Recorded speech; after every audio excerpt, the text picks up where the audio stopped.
you guys doing? This Charles here, and today I want to talk about King Spawn 41. I have done a bunch of videos on the King Spawn series, and it's because it's just so damn good. To me, first off, the main selling point is the art of Yodere Sinar. This has been one of the most beautiful books I've been reading all year, and that's not just Image Comics.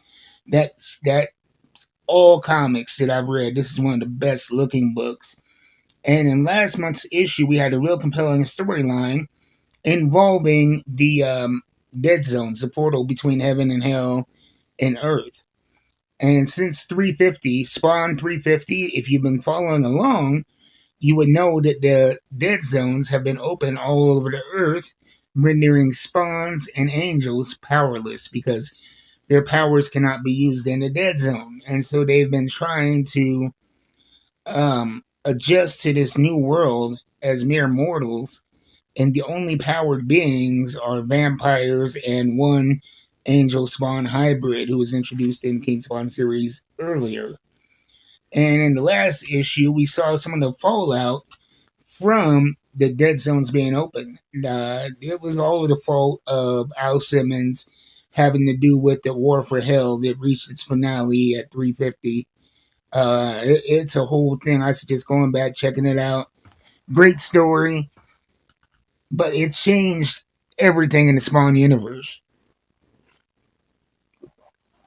And one thing that Al Simmons didn't consider is that there would be fallout from not just people that he deals with, but all powered beings throughout the earth. And one of those we met last issue was a gentleman at his son's wedding who, in the middle of the wedding, all of a sudden changed into a monster. And he had been a spawn living as a human for years and, had a family. He was at his son's wedding.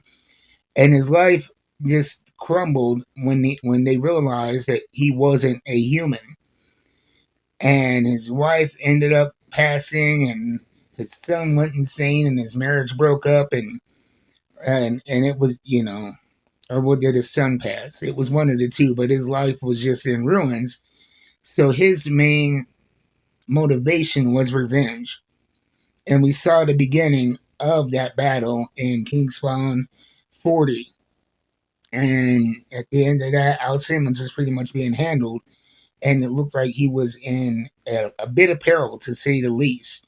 And here they pick off right there. Sort of, you go back and you understand how this guy was able to overpower Spawn, is that they have been extracting Haunt, his blood, and injecting it into powered beings to, I guess, temporarily restore their powers. And so that's how he was so powerful. It was chemically enhanced. And that's how he got the upper hand on Al Simmons. But at a certain point, the tide changes and the guy just combusts and disappears. And you find out that this serum made of the blood of Haunt was actually designed with a Trojan horse that would destroy the recipient. And so it is a way of another entity taking players off of the board without having to exert themselves so much. And it is, like I said, very good writing. The art is top notch from the first panel to the last, and it seems that Al Simmons has found out something is going on, so he traces the substance back to the source, and that's where we leave off for this month.